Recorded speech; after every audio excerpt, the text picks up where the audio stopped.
मुख्य प्रश्न यह है कि इब्राहिम कादरी कौन थे। आप सभी मुख्य बिंदु को मिस कर रहे हैं। इब्राहिम कादरी या तो एक ब्रह्म है या एक इस्लामिक फरिश्ता।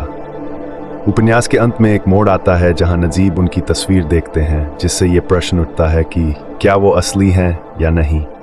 उपन्यास पढ़ने के बाद मुझे व्यक्तिगत रूप से ऐसा लगा कि इब्राहिम कादरी एक अपराधी थे जो रेगिस्तान में भागने में विफल रहे और मर गए। लोग अपनी जमीन बेचकर, अपनी माँ के गहने बेचकर, न जाने किन किन लोगों से कर्जा लेकर लोग इंडिया से सऊदी अरब कमाने के लिए जाते हैं ताकि उनके परिवार वाले हमेशा खुश रहें, कोई भी चीज की कमी नहीं हो। और ऐसे में आपके साथ सऊदी अरब के अंदर धोखा हो जाए तो आपका सफर एक कहानी बनकर रह जाएगा। और एक ऐसी ही दर्दनाक कहानी है फिल्म द गोट लाइफ की। ये मूवी एकदम रियल कहानी पर बनाई गई है, इसमें कोई झूठ नहीं है। जब लोग इंडिया से सऊदी अरब कमाने के लिए जाते हैं, वो कुछ अच्छे सपने लेकर जाते हैं ताकि वहां जाके वो पैसा कमाएं और अपने परिवार को अच्छी तरीके से चलाएं। उनको क्या पता है कि जहां हम जा रहे हैं, अगर हमारे साथ कोई धोखा हो जाए तो हमारा सफर जो है एक कहानी बनकर रह जाएगा। तो ऐसी ये कहानी दिखाई गई है इस मूवी के अंदर नजीब और हकीम की। हकीम जो है सऊदी अरब जाते हैं कमाने के लिए, बड़े खुश जाते हैं, अपनी माँ के गहने बेचकर, अपनी जमीन बेचकर सऊदी अरब कमाने के लिए जाते हैं। इनको ये नहीं पता था कि हम सऊदी अरब जाएंगे और हमारे साथ क्या होगा। तो आज मैं आपको सब कुछ बताऊंगा इस वीडियो के अंदर द गोट लाइफ के बारे में। आखिर नजीब और हकीम सऊदी अरब जाकर फंसे कैसे, कैसे इनके साथ धोखा हुआ, किसने इनके साथ धोखा किया, भेजने वाले ने किया या इनके कफिल ने किया, सब कुछ आज मैं आपको इस वीडियो में बताऊंगा। तो इस वीडियो को एंड तक वॉच करना। कहानी पसंद आए तो वीडियो को लाइक कर देना और चैनल को सब्सक्राइब कर देना। तो चलते हैं, आज की इस वीडियो को शुरू करते हैं। कहानी स्टार्ट होती है सऊदी अरब के एयरपोर्ट से। नजीब और हकीम जो है सऊदी अरब जाते हैं कमाने के लिए हेल्पर के काम में। जैसे ही सऊदी अरब के एयरपोर्ट पर उतरते हैं तो जैसे एयरपोर्ट से बाहर निकलते हैं तो एक शख्स खड़ा हुआ बोलता है कि आप इस फ्लाइट से आए हो। नजीब के मुंह से निकलता है नो। तो ये शख्स जो है बाद में किसी और को देखने लगता है और नजीब को ये नहीं पता था कि ये जो लड़का खड़ा है जो हमसे पूछ रहा है यही हमारा स्पॉन्सर है, यानी हमारे कफिल ने इसको भेजा है हमको बुलाने के लिए। और इतने में एक सऊदी आता है जो इनका पासपोर्ट ले लेता है और बोलता है कि मैं आपका कफिल हूँ। तो इनको जो है अपनी गाड़ी में बिठाकर ले जाता है और लेके कहाँ जाता है, वीरान रेगिस्तान में। 50 किलोमीटर दूर तक कोई भी गांव, कोई भी शहर, कोई भी रोड नहीं होता है, सिर्फ रेगिस्तान होता है। तो नजीब को और हकीम को जो है अपने दोस्त के खेमे पर लेकर जाता है ये सऊदी। उसके बाद जो है ये सऊदी जो है इन दोनों भाई को जो है इनको अलग कर देता है। एक को अपने दोस्त के पास छोड़ देता है और दूसरे को अपने साथ ले जाता है। और ये दोनों चिल्लाते कि हम अलग मत करो, हमें एक साथ काम करना है। पर नहीं, ये सऊदी जो है इनको अलग अलग कर देते हैं। फिर बाद में नजीब जो है इस सऊदी की गाड़ी पर बैठकर इसके साथ आ जाता है और आके क्या देखता है कि कोई दूर दूर तक कोई भी नहीं है, सिर्फ रेगिस्तान के बीच एक खेमा है। और ये सऊदी जो है आपस में कुछ बात करते हैं, बोलते हैं कि ये नया है, इसको काम करने के लिए लेकर आए हैं। तो इस कहानी के अंदर यहाँ पर एक शख्स और दिखाई देता है जो काफी बूढ़ा होता है, वो भी यहाँ पर काम करता हुआ होता है और वो एक आंध्रा का होता है। उसको जो है तमिल नहीं आती है। जब ये नजीब जो है इस शख्स को देखता है तो खुश हो जाता है। ये बूढ़ा शख्स जो है नजीब को बंगाली कहकर बुलाता है, पर नजीब बोलता है कि मैं बंगाली नहीं हूँ, मैं हिंदी हूँ, केरला केरला। तो उसके बाद जो है ये कोई और वर्ड नहीं निकालता है। जैसे दूसरे दिन को कहता है कि मुझे ये काम नहीं करना, मैं हेल्पर ही आया हूँ, कंपनी का वीजा है, कफिल कफिल। क्योंकि नजीब नया होता है, इसको अरबी मालूम नहीं होती है, तो कफिल जो है इसकी बात नहीं सुनता है। इसको कहता काम कर काम कर काम कर। इसका जो कफिल होता है वो इसके साथ जो है गलत बिहेव करता है। और इसी कहानी में एक और दिखाया है कि जैसे नजीब को जो है काफी वक्त हो जाता है तो उसकी दाढ़ी भी काफी बड़ी हो जाती है और वो देखता है कि मुझे कितने साल हो गए, मुझे खुद नहीं पता, मेरा ऐसा हाल हो गया, मैं कैसा था और कैसा हो गया। और एक बात और नोटिस करिए इस मूवी के अंदर, जहां पर कुछ बकरियां जो है पानी पी रही होती हैं और नजीब भी उन्हीं की तरह पानी पी रहा होता है। एक बात पता चलती है, जब इंसान किसी माहौल में रहता है तो उसी की सीख पा लेता है। अब आप लोग खुद देख लो, इस मूवी के अंदर नजीब जो है एक जानवर की तरह पानी पी रहा होता है, क्योंकि उसको जो है कोई और तरीका नहीं आता था, सब कुछ भूल गया था। आगे इस कहानी में दिखाया जाता है कि बारिश से बचने के लिए नजीब अपने जानवर को एक पहाड़ी के नीचे छुपा देता है ताकि यहाँ पानी नहीं आए। उसके बाद जो है नजीब जो है एक रोटी खाता है, रोटी का एक टुकड़ा तोड़कर एक बकरी के मुंह में देता है। और नजीब के खाने का तरीका देखो, जैसे बकरी खा रही है उसी तरीके से नजीब रोटी खा रहा होता है। क्योंकि जब इंसान एक ऐसे माहौल में रहता है तो उसी की सीख पा लेता है। इसने कुछ सालों से जो है किसी को कुछ नहीं बोला था, इसकी आवाज भी जो है डाउन हो गई थी, आवाज ऐसी हो गई थी कुछ बंद हो गई थी। सिर्फ किसकी आदत पड़ गई थी नजीब को, सिर्फ हुर हुर हुर करने की, यानी बस ये वर्ड निकालता था और इसकी आवाज जो है सारी बैठ गई थी। क्योंकि काफी साल से इसने किसी से बात नहीं करी थी, किसी से बोला नहीं था। जब कोई इंसान किसी से बात नहीं करेगा, किसी से बोलेगा नहीं, तो उसकी आवाज जो है एकदम बैठ जाएगी, बंद हो जाएगी।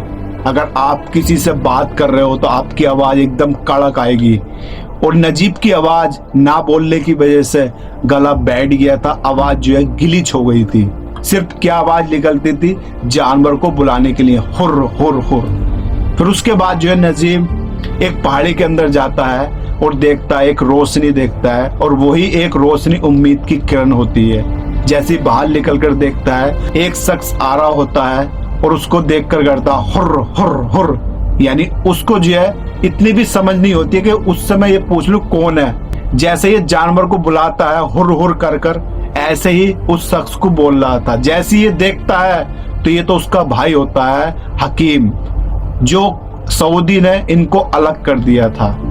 तो बाद में जो है ये आपस में बहुत ज्यादा प्यार करते, गले मिलते हैं। नजीब बोलता है अपने भाई से, हकीम मुझे पता नहीं था कि तू मुझे इस हाल में मिलेगा। तो ये दोनों आपस में एक दूसरे को पहचानते नहीं है, क्योंकि बाल इनके सारे बड़े हो गए थे और लुक जो है इनका चेंज हो गया था। उसके बाद जो है इस मूवी के अंदर ये बोलते हैं दोनों कि आपने भागने की कोशिश नहीं करी। नजीब बोलता कि मैंने बहुत बार भागने की कोशिश करी, और एक बार नजीब ने जब भागने की कोशिश करी थी, जब इसने ये देखा था कि मेरी दाढ़ी और मेरा सारा हुलिया जो है चेंज हो गया है, तो इसने जब भागने की कोशिश करी थी तो इसका सऊदी जो है दूरबीन से इसको देख लेता है और ऊंट लेकर इसके पीछे दौड़ता है, गोली चलाता है, और गोली इसके पैरों में लगती नहीं है, जमीन में जाकर लगती है। और ये सऊदी जो होता है इसको नजीब को मारने लगता है, और मारते मारते बंदूक की ऐसी बट मारता है इसकी टांगों पर, इसकी टांग जो है तोड़ देता है। उसके बाद जो है नजीब को खेमे ले जाकर डाल देता है और ये हमेशा के लिए लंगड़ा हो जाता है। तो ये कहानी सब अपने भाई को बता रहा होता है। छोटा भाई कहता है कि नजीब भाई, मुझे बिल्कुल यकीन नहीं हो रहा कि आप वही मेरे नजीब भाई हो। ये दोनों आपस में गले मिलकर एक दूसरे को रो रो कर अपना हाल बताते हैं कि मेरे साथ मेरा कफिल ऐसा करता है, मेरे साथ ऐसा करता है, हमारे साथ धोखा हुआ है, हम कंपनी में आए थे और हमें जो है इस काम पर लगा दिया गया है। हकीम बोलता है नजीब से कि भाई एक शख्स है जो हमको जो है यहाँ से निकाल सकता है, उसका नाम है इब्राहिम अफ्रीकी, यानी वो अफ्रीका का है, और उसको जो है ये इलाका सब मालूम है, सारे रास्ते मालूम है, कैसे हमें सिटी पहुंचना है और कैसे हमें यहाँ से निकलना है। उसके बाद जो है हकीम और नजीब जो है इब्राहिम के पास जाते हैं और उसको सारी दास्तान बताते हैं, और इब्राहिम जो है खुद एक भागा हुआ शख्स होता है। इब्राहिम को जो है पूरा इलाका मालूम होता है, किस तरीके से यहाँ से निकलना है और कैसे हमें सिटी पहुंचना है। इसके बाद जो है इस मूवी के अंदर नजीब जो है बकरियों को चारा खिलाता हुआ होता है और बोलता है कि मैं आपको ये लास्ट चारा खिला रहा हूँ, क्योंकि मैं यहाँ से आज़ाद होने वाला हूँ, यहाँ से फरार होने वाला हूँ, और आपको जो अपना ख्याल खुद रखना होगा। उसके बाद जो है नजीब और हकीम और इब्राहिम जो है यहाँ से फरार हो जाते हैं, रेगिस्तान में दौड़ने लगते हैं। लोगों के ये भी कमेंट्स आ रहे हैं कि इनको जो है रेगिस्तान में दौड़ने की ज़रूरत क्यों थी, जब यहाँ पर ऊँट थे, ऊँट पर बैठ के भी जा सकते थे। ऊँट पर बैठ के जाते तो आप थकते भी नहीं और आपको कोई परेशानी भी नहीं होती और आप जो है जल्दी से जल्दी अपनी मंजिल पर पहुंच जाते हैं। पर मैं आपको बता दूं, सऊदी अरब के अंदर अगर आप लोग किसी के ऊंट चुराते हो तो आपको ऊंट चुराने की सजा बहुत तगड़ी मिलेगी। अगर आप लोग भाग जाते हो तो आपको कोई सजा नहीं मिलेगी, आपको जो आपके देश वापस भेज दिया जाएगा। अब आते हैं वापस कहानी पर। ये तीनों लोग जो है यहाँ से भाग जाते हैं, रेगिस्तान में भागते हैं। गर्मी का वक्त होता है, रेत तप रही होती है और ये प्यास से बिलबिला रहे होते हैं। एक बात नोटिस की है, नजीब और हकीम जो है प्यास से बिलबिला रहे थे और इब्राहिम अफ्रीकी जो होता है उसको कोई भी फर्क नहीं पड़ता, ना तो उसे थकन होती है, ना उसे प्यास लगती है, ना तो भूख लगती है। इन लोगों का गर्मी के कारण बुरा हाल हो जाता है, इनसे चला नहीं जाता है, इनके पैरों में छाले पड़ जाते हैं। उसके बाद जो है आगे चलकर ये कुछ देखते हैं जहाँ पर इन्हें पानी दिखाई देता है, पर वहाँ जो है पानी नहीं होता है, ऊंट होता है मरा हुआ, जो पानी की वजह से उसकी मौत हो गई। और ये लोगों ने जब दूर से देखा था तो उसकी चर्बी पिघली हुई दिखाई दे रही थी रेत के ऊपर। तो इनको ऐसा लगा कि ये पानी है, ऊंट पानी पी रहा है। और जैसे करीब जाकर हकीम देखता है तो उसकी आंखें फैल जाती हैं, वो डर के पीछे को हट जाता है। ये ऊंट जो है प्यास की वजह से यहाँ पर इसने दम तोड़ दिया। उसके बाद ये आगे बढ़ते हैं और हकीम से जो है प्यास और भूख जो है बर्दाश्त नहीं हो रही होती है, तो ये बिलबिला रहे होते हैं, इनको प्यास लग रही होती है। और आगे चलकर जो है हकीम से बर्दाश्त नहीं होती है, रेत खाने लगता है और उसकी वजह से जो है प्यास की और भूख की वजह से हकीम भी अपना दम तोड़ देता है। उसके बाद जो है रेगिस्तान में काफी तगड़ा तूफान आता है। हकीम की जो बॉडी होती है रेगिस्तान में ही दफन हो जाती है, रेत से ढक जाती है। अब ये दोनों बचे हैं, नजीब और इब्राहिम अफ्रीकी। उसके बाद ये दोनों चलते रहते हैं और नजीब से बर्दाश्त नहीं होती है, प्यास ज्यादा लग रही होती है, भूख लग रही होती है, पूरे शरीर में कमजोरी आ जाती है। और उसके बाद जो है कुछ देर के बाद कुछ पानी दिखाई देता है। जैसे नजीब पानी को देख के भागने लगता है तो इब्राहिम जो है पकड़कर रोक लेता है। क्यों रोकता है? क्योंकि अगर आप लोग काफी टाइम से प्यासे हो, आप लोगों ने काफी टाइम से पानी नहीं पिया है, अगर आप लोग एकदम से पानी पियोगे तो पानी पीते ही आपकी किडनी फेल हो जाएगी और आपकी डेथ भी हो जाएगी। उसके बाद जो है इब्राहिम इसको लिटाता है, कुछ कपड़े से पानी लेकर आता है और इसके मुंह में पानी की कुछ बूंदें टपकाता है। क्योंकि अगर आप लोग ज्यादा प्यास लग रही है, अगर अचानक से ज्यादा पानी पियोगे तो आपकी किडनी भी फेल हो सकती है और आपकी डेथ भी हो सकती है। इसलिए इब्राहिम ने जो है नजीब को पानी पीने से रोका था। अगर नजीब एक साथ ही पानी पी लेता तो इसकी डेथ भी हो सकती थी। इस वजह से इब्राहिम ने पानी की बूंदें इसके मुंह में टपकाई ताकि इसको थोड़ी राहत मिले।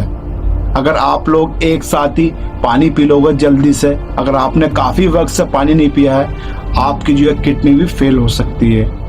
उसके बाद जो है नजीब थोड़ा आराम करता है, लेट जाता है और जैसी आंख खोलकर देखता है तो उसके सामने एक खजूर और एक पानी की बोतल रखी हुई होती है और उसके ऊपर जो है खजूर रखा हुआ होता है। और जैसे नजीब जो है इस पानी को पीता है, पानी पीने के बाद जो है चारों तरफ देखता है तो इब्राहिम जो है गायब हो जाता है। आखिर इब्राहिम गया कहाँ? इब्राहिम ने नजीब की और हकीम की इतनी मदद करी भागने में, तो आखिर इब्राहिम जो है कहाँ गायब हो गया? और उसके बाद जो है ये देखता है, चारों तरफ देखता है तो इब्राहिम जो है कहीं दिखाई नहीं देता है। जिस पानी को इसने पिया था नजीब ने, वो पानी की बोतल जैसा फेंक के मारता है तो वो पानी की बोतल जो है रोड पर जाकर गिरती है। तो नजीब को पता चलता है यानी बराबर में ही रोड आ गया है, मैं रोड के बहुत ही करीब हूँ। जैसे ये रोड के करीब देखता है जाकर तो वाकई में ही वहां पर रोड होता है।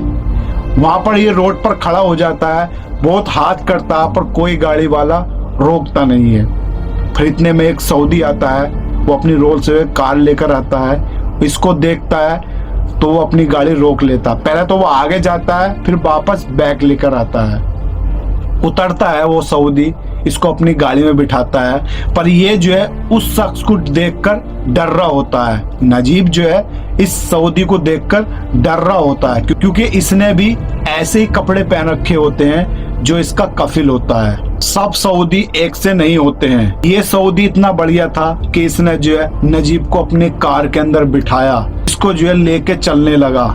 जैसे आगे चलता है तो नजीब को जो है ये पानी की बोतल अपने हाथ से खोलकर पानी पीने के लिए देता है, और उसके बाद जो नजीब जो है गाड़ी की सीट पर जो है आराम करने लगता है। थोड़ी देर के बाद ये सऊदी जो है मार्केट पहुंच जाता है जहां पर पूरे लोग होते हैं। मार्केट में आकर नजीब को जो है सऊदी एक कार से उतार देता है, और नजीब जो है कार से उतरकर सऊदी का शुक्रिया अदा करता है, क्योंकि इसकी जो है आवाज बिल्कुल डाउन हो गई थी, आवाज नहीं निकल रही थी इसकी, क्योंकि इसने 3 साल रेगिस्तान में गुजारे थे और सिर्फ एक ही वर्ड यूज किया था, हर यही वर्ड यूज करा था, और इसकी वजह से इसकी आवाज जो है सारी दब गई थी। तो उसके बाद जो है सऊदी चला जाता है, और ये इधर उधर से इसके शरीर में बिल्कुल एनर्जी डाउन हो जाती है। ये लड़क कर चलता है क्योंकि इससे चला नहीं जाता है। वहां पर कुछ लोग आते हैं जो केरला के होते हैं, वो इसको अपने कैबिन में लेके जाते हैं, अपने रूम में लेके जाते हैं, और वहां पर जो है इसके बाल काटे जाते हैं। धीरे धीरे बाल काटे जाते हैं। फिर उसके बाद जो है नजीब को जो है मेडिसिन दी जाती है, इंजेक्शन लगाए जाते हैं। आखिर नजीब को जो है हॉस्पिटल में एडमिट क्यों नहीं किया गया? देखो, सऊदी का एक रूल है, जब तक आपके पास इकामा नहीं होगा, सिविल आईडी नहीं होगी, तो आपको जो है हॉस्पिटल में एडमिट नहीं किया जाएगा। आपको जो है हॉस्पिटल में जो है कोई भी दवाई नहीं देगा। इस वजह से जो है ये केरला वाले लोग थे जो रेस्टोरेंट चलाते थे और अपने रूम में लेकर आते हैं, और उसके बाद जो है नजीब का पूरा ख्याल रखते हैं, पूरा इलाज करते हैं, और बाद में क्या होता है, इंडिया जाने का नंबर होता है।